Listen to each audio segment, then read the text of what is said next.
He should listen. He should listen.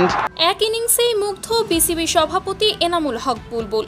Sri Lankan সিরিজে কপাল খুলল সাব্বির রহমানের। বিস্তারিত জানুন পুরো ভিডিও জুড়ে। দর্শক, আপাতত ঘরোয়া ক্রিকেটের ব্যস্ততা নেই, জাতীয় দলেও এখন ঠাঁই নেই সাব্বির রহমানের। তাই হার্ড হিটার এই ব্যাটার এখন টি10 নিয়েই বেশ ব্যস্ত।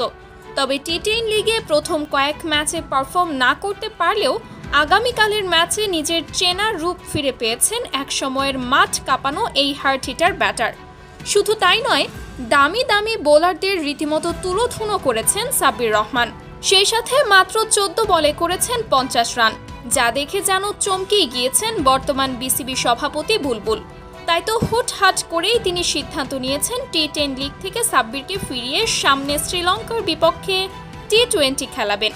এমনকি বিসিবি বুলবুল আরও বলেন, এমন ব্যাটারকেই তো জাতীয় দলে প্রয়োজন। তো দর্শক, তাহলে কি এটাই সত্য?